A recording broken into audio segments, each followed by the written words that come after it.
But let me just point out the illusion of Russian and Chinese aggression around the world. You'll hear this repeated many, many times that, any day, Russia is going to take over the entire world. China's taking over the world. They're doing all this stuff. If you look at the number of foreign bases between the U.S. and the U.K., we have about 900 overseas military bases where we have troops stationed in foreign countries. The total bases of the Russians and the Chinese, about 35. About 35 in total. China only has 5 overseas bases compared to the 900 or so U.S. UK. We've created this bizarre illusion because the deep state, the war industrial complex, must have enemies. You cannot manufacture weapons when you don't have enemies. And so we create this illusion that they're coming to get us. They're on our doorsteps. And the fact of the matter is that China is out to make a buck. They want money. The Belt and Road Initiative is very important, but they have a different paradigm. Our paradigm is we go into a country, we set up NGOs, we take over, the government by coup. If we can't, then we just bomb the place to smithereens half the time. And you compare that with the foreign policy of China, which is you go in, you work with whatever government is there. You're not judgmental, but you make hard business decisions. You make investments, and I think for people who are comparing the foreign aid paradigm of the U.S. and China, they're saying, my likelihood of surviving is much higher if I follow the Chinese paradigm. So we need to just get away from this feeling that we have to constantly be at war with the entire world. Great Britain has the 21-mile English Channel that separates it from Europe, and that 21 miles has kept it quite safe from invasion over many, many centuries.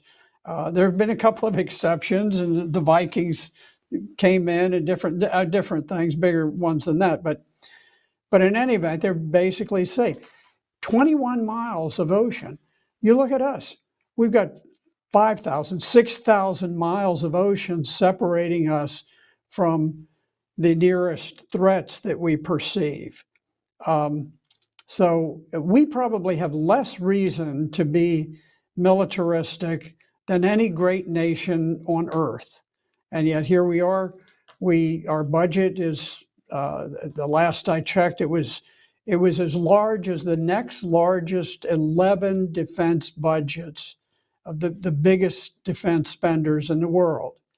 So we cut a single check to Ukraine that is as big as the entire military budget of Russia for a year.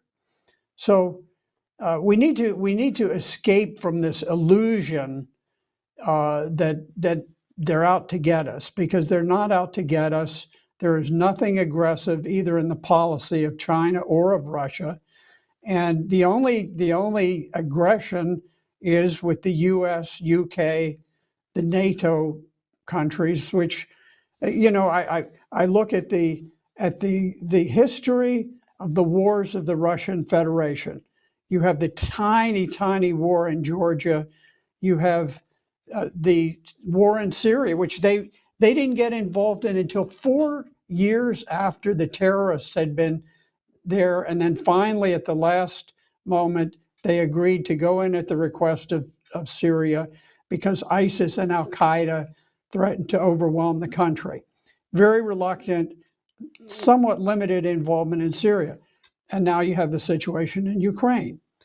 You compare that to our situation where we've fought multiple wars against Iraq. We fought in Somalia, we fought in Bosnia, we fought in Haiti, we fought in Kosovo, Afghanistan, Yemen, Libya, Uganda, Syria. I probably missed half a dozen wars that we fought. We fight everywhere. You can literally have a soldier who retires with 30 years active service in the U.S. Army, and he will retire and never have served a single day when the United States was not invading and occupying some country. So to compare that with the situation with Russia and China, where has China fought?